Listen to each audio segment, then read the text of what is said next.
2022년 5월 11일 전광성교회 수요예배 드리겠습니다. 사랑과 은혜가 풍성하신 아버지 하나님, 아름다운 5월의 둘째 주 수요예배를 드릴 수 있도록 은혜를 베풀어 주시니 감사합니다. 주님을 믿는다는 것 그 자체가 축복이요 은혜라는 것을 깨닫고 내 삶의 여건에 따라 달라지는 믿음이 아닌 언제나 어디서나 주님을 신뢰하는 참된 하늘의 자녀 되게 하옵소서. 그 은혜와 깨달음이 선물로 받는 예배가 되길 소망하오며 예수님의 이름으로 기원하옵나이다. 아멘. 찬송가 285장 찬양하겠습니다.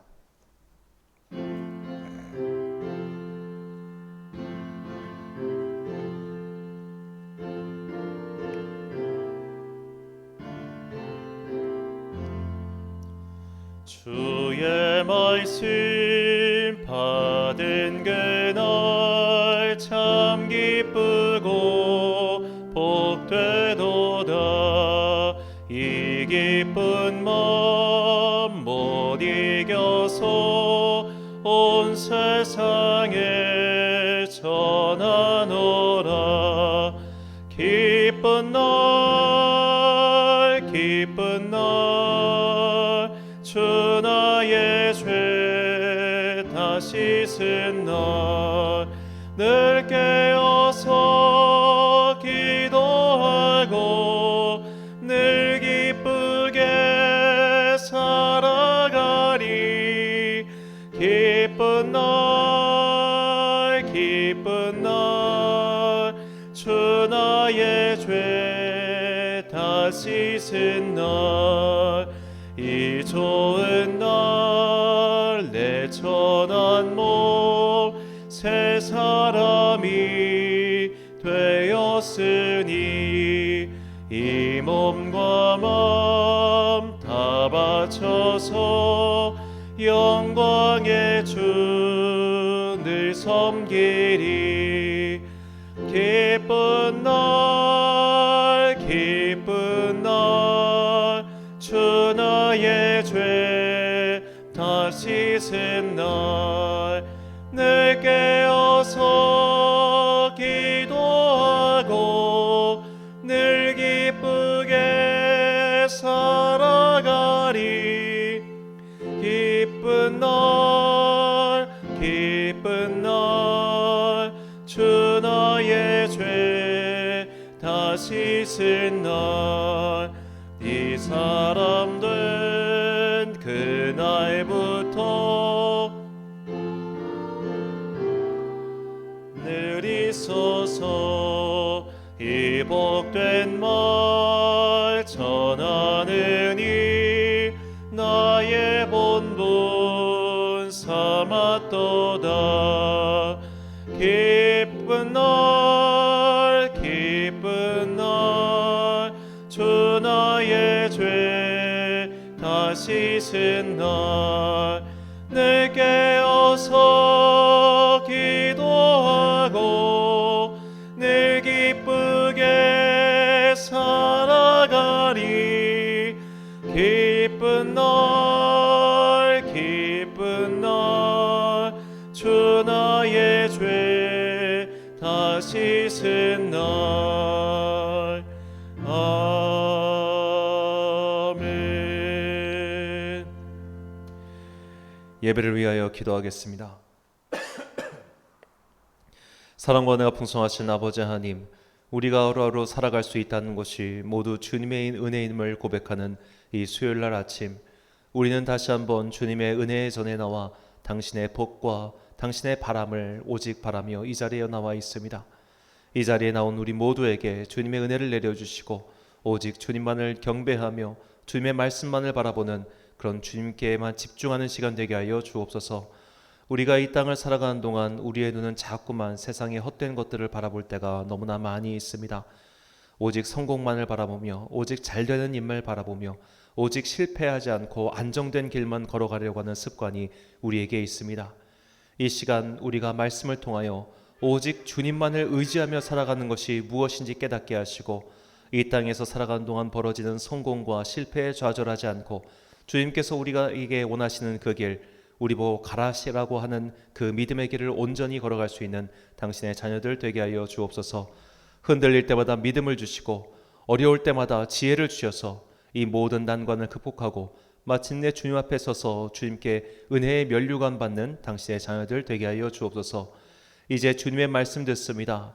이 말씀이 우리의 삶의 좌표가 되어 흔들리지 아니하는 그 굳건한 믿음의 길 되기를 소망하오며 예수님의 이름으로 기원하옵나이다. 아멘.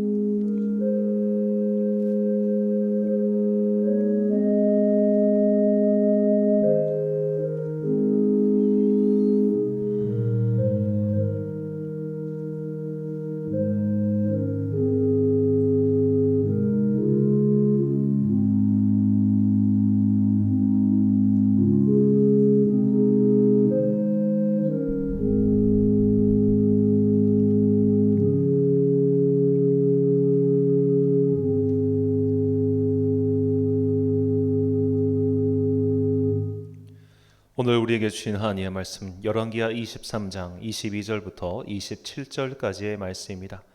열왕기하 23장 22절부터 27절까지의 말씀. 저와 함께 한 절씩 교독하시겠습니다. 사사가 이스라엘을 다스리던 시대부터 이스라엘 여러 왕의 시대와 유다 여러 왕의 시대에 이렇게 유월절을 지킨 일이 없었더니 요시야 왕 18째 해에 예루살렘에서 여호와 앞에 이 유월절을 지켰더라. 요시야가 또 유다 땅과 예루살렘에 보이는 신접한 자와 점쟁이와 드라빔과 우상과 모든 가증한 것을 다 제거하였으니 이는 대제사장 hil기야가 여호와의 성전에서 발견한 책에 기록된 율법의 말씀을 이루려 함이라.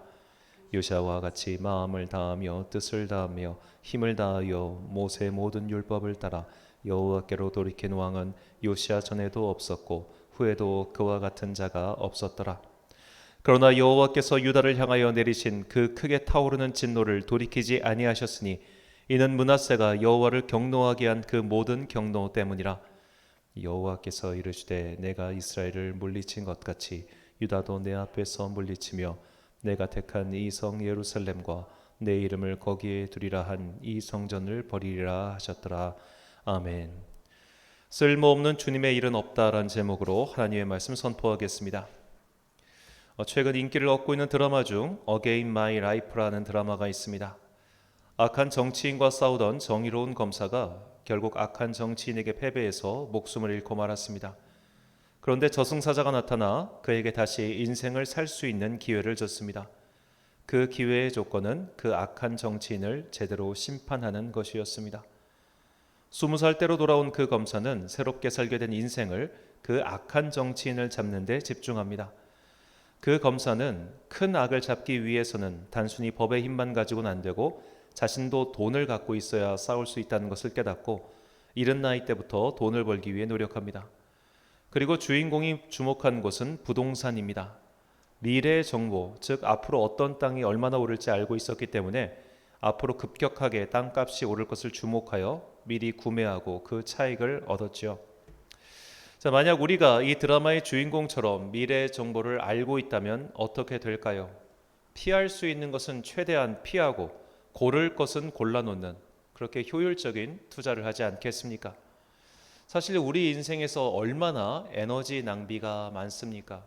우리가 사람을 사귀어도 결국 얘는 나를 떠날 인간이었구나. 그럼 얘한테 드린 그 시간과 비용과 에너지가 얼마나 아깝겠습니까?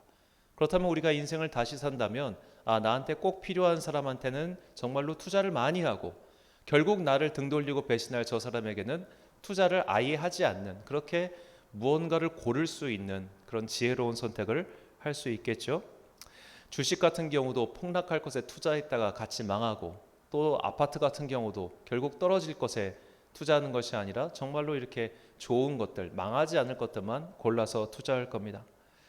자, 이런 관점에서 본다면 오늘 본문의 사건인 이 요시야의 개혁은 한편으로 우리의 마음이 참 씁쓸해집니다. 왜냐하면 우리는 이 일의 결과를 알고 있기 때문이죠. 자, 요시야는 남유다 왕국 말기의 왕입니다. 요시야는 매우 이른 8살의 나이에 왕위에 올랐는데 그의 아버지인 아몬이 유다의 왕들 중 처음으로 신하들에게 암살을 당했기 때문입니다. 그리고 요시야는 약 30년간 유다를 다스렸습니다. 그의 통치 현재는 기원전 640년부터 609년까지로 보고 있는데 자, 그가 609년에 애굽과의 전쟁에서 전사한 이후 남유다 왕국이 몇 년간 존속했느냐? 약 22년간 존속했습니다. 그러니까 그가 정말로 평생을 다해서 열심히 종교개혁, 즉 하나님의 율법을 따라서 선하게 사는 나라를 만들고자 노력했지만 그가 지킨 나라는 고작 22년 만에 망하고 만 것이죠.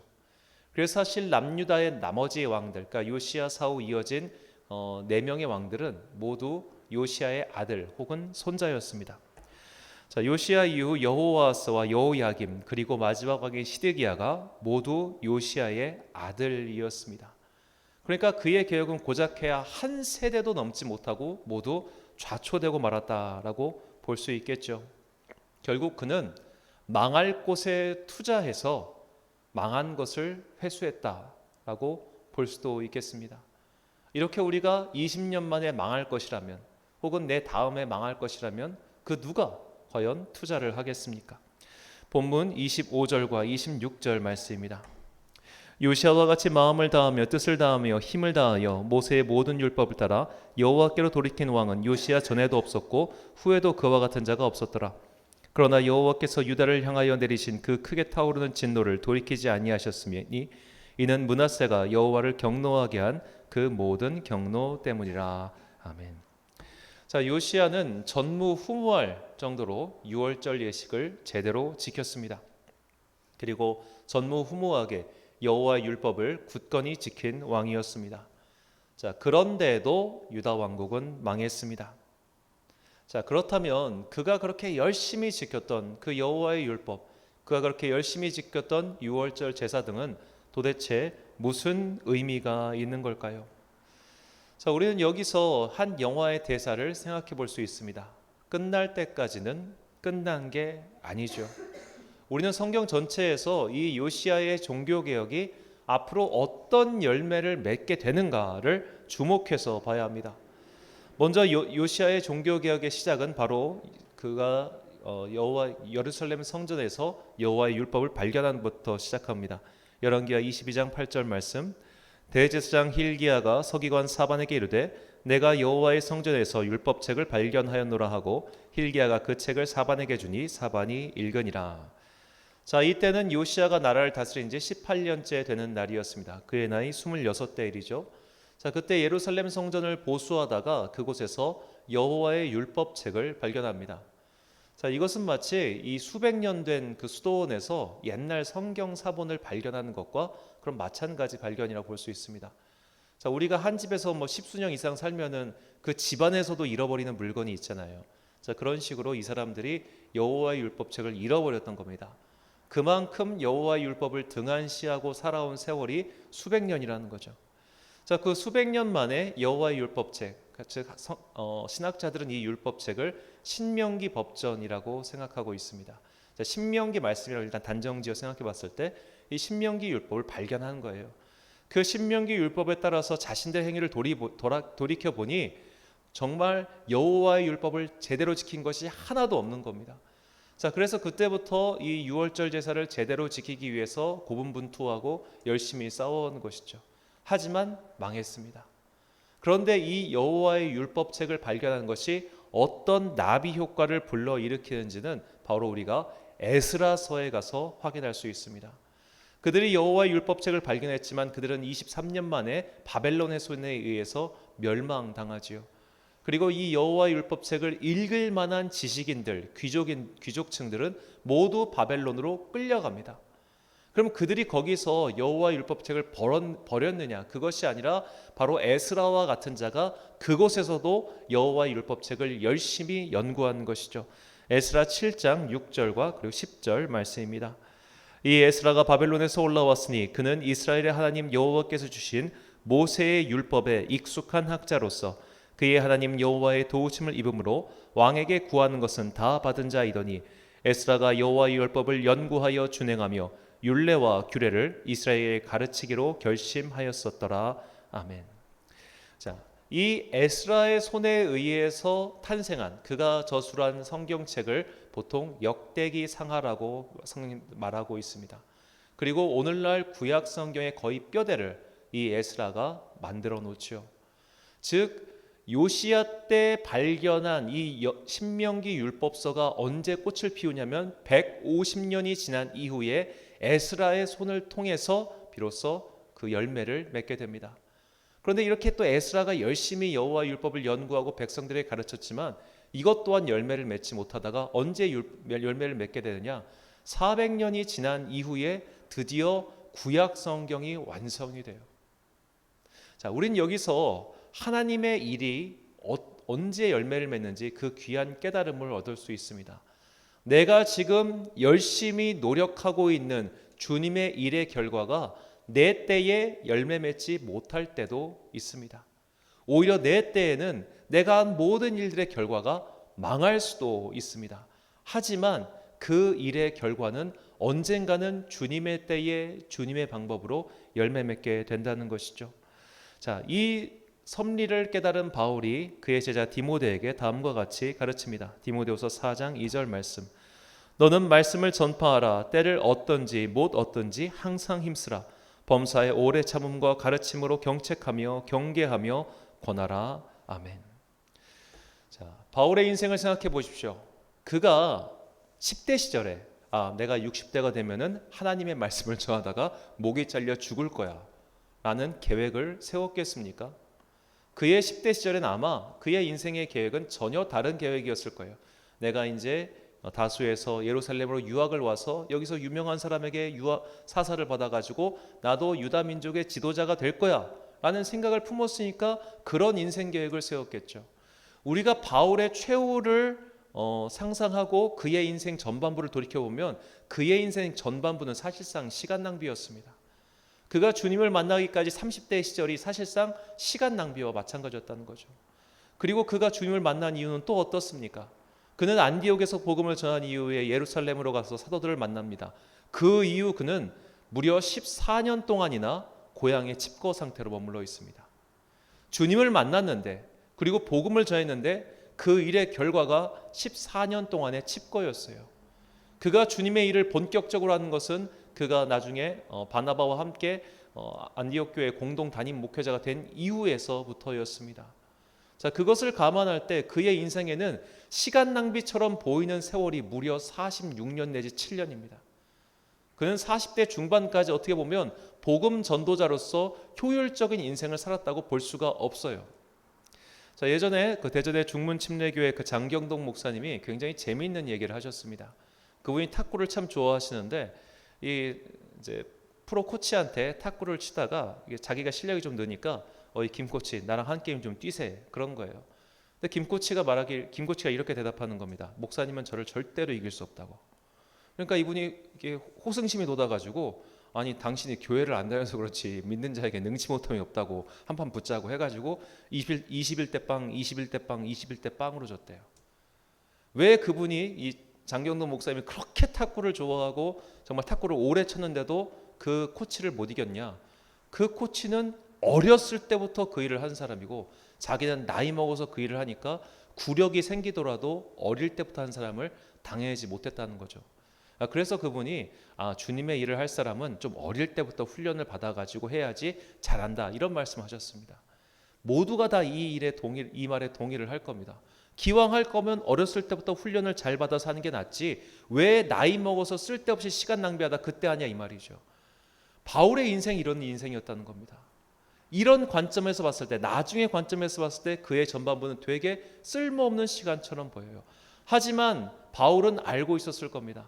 이런 것들이 하나도 다 쓸모없는 시간이 아니었다는 것을요. 그가 주님을 만난 이후 그가 쓸데없이 있다고 여겼던 로마 시민권이 결국 그에게 복음의 길을 열어주지 않습니까? 그가 젊은 시절 배웠던 그 쓸데없어 보이는 그 학문이 결국 예수 그리스도의 복음과 구약의 율법을 함께 통합시키는 그 과정의 길을 열어놓지 않았습니까?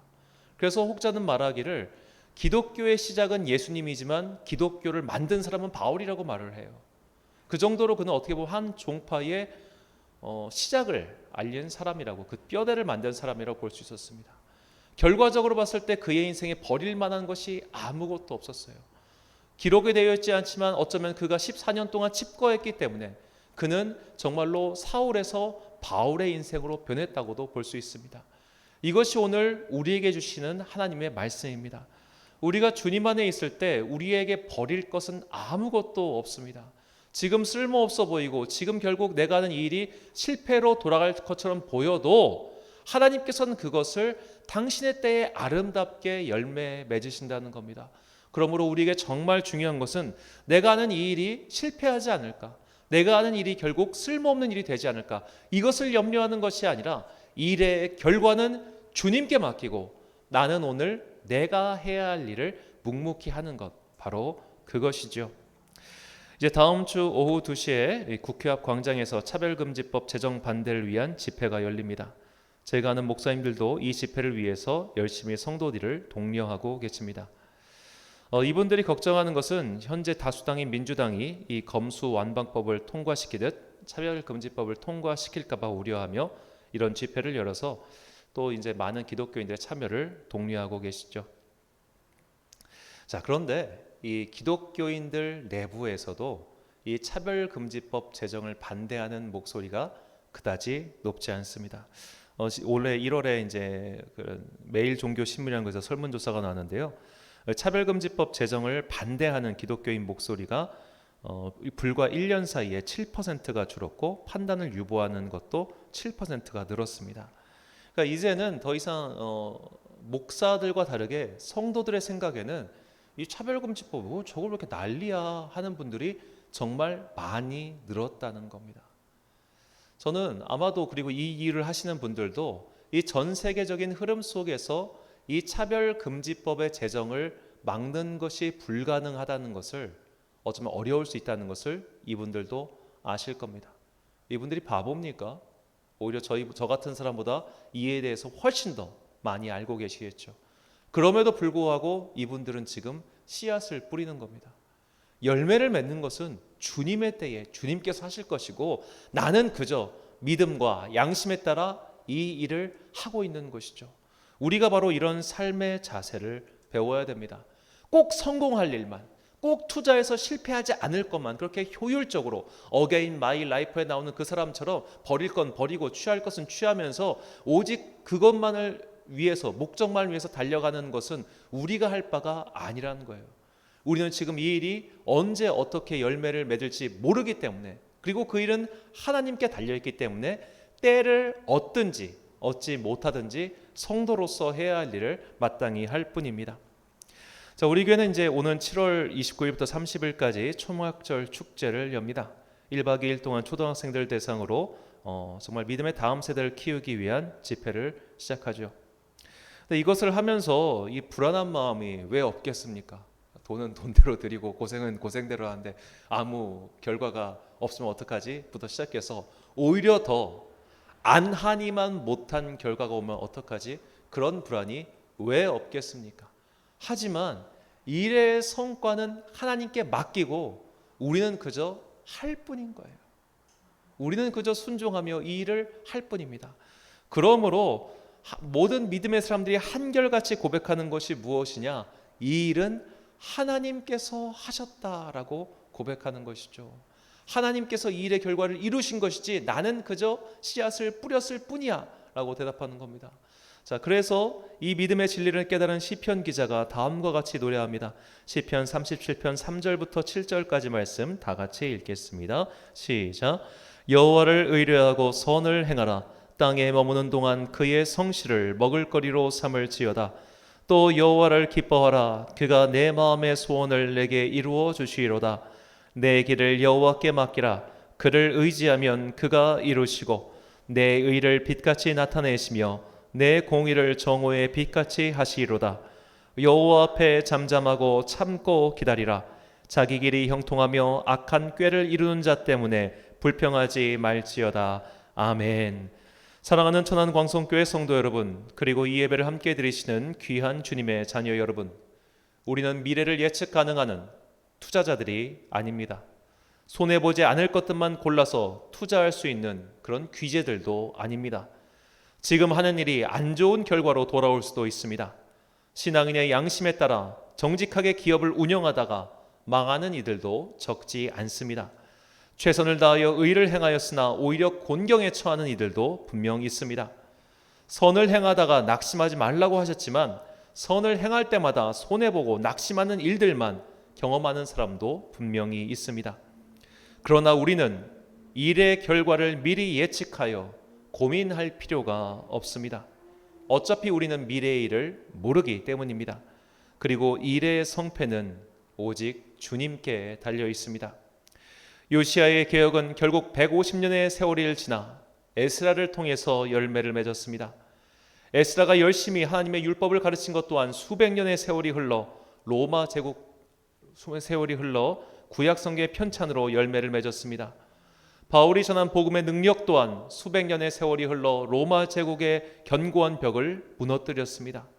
구한말 선교사들이 전한 복음의 씨앗 또한 수십 년의 세월이 흐른 뒤에야 그 열매를 맺었습니다. 우리는 앞으로 어떤 일이 벌어질지 모릅니다. 그러니 일의 성패를 주님께 맡기고 주신 의무에 최선을 다하십시오. 우리의 길을 여호와께 맡기고 그를 의지하며 무엇보다 잠잠하고 참고 기다리십시오. 주님께서 우리에게 요구하시는 것은 성공이 아니라 인내와 성실입니다. 일의 성패가 주님께 있음을 굳건히 믿고 오늘도 우리 앞에 놓여진 소명의 길을 묵묵히 인내하며 성실하게 걸어가는 성도들이 되시길 간절히 축원합니다. 기도하겠습니다. 사랑과 은혜가 충만하신 아버지 하나님, 일의 성공과 실패는 주님께 달려있음을 깨닫게 하시니 감사합니다. 우리는 지금 하고 있는 일이 어떤 결과로 맺혀질지 아무도 알지 못합니다. 그러니 아직 다가오지도 않은 실패를 두려워하며 아직 다가오지도 않은 성공에 취하지 않는 그런 겸손한 인내하는 잠잠하는 성도들 되게 하여 주옵소서. 우리는 오직 오늘 나에게 주어져 있는 이 믿음의 길을 성실히 걸어갈 뿐입니다. 이 일의 결과를 모두 주님께 맡겨 놓으니 우리는 그저 담담하게 그리고 평안하게 이 길을 걸어가겠습니다. 이 길을 걸어갈 수 있도록 우리에게 믿음을 더하여 주시옵시고 그리하여 마침내 오직 우리가 바라는 것 주님 앞에 섰을 때 의의 면류관 받게 하여 주옵소서. 우리에게 주어진 이 삶의 소명 마치는 그날까지 성령께서 우리와 동행해 주시기를 간절히 소망하오며 예수님의 이름으로 기도드립니다. 아멘. 찬송가 545장 찬양하겠습니다.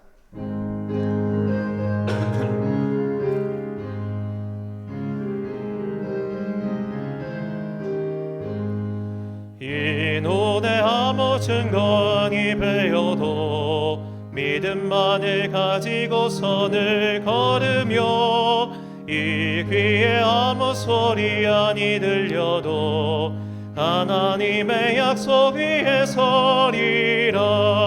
걸어가세 믿음 위에 서서 나가세 의심 버리고 걸어가세 믿음 위에 서서 눈과 귀에 아무 증거 없어도 이 눈에 보기에는 어떠하든지 이미 얻은 증거대로 늘 믿으며 이 맘에 의심 없이 살아갈 때에 우리 소원 주 안에서 이루리.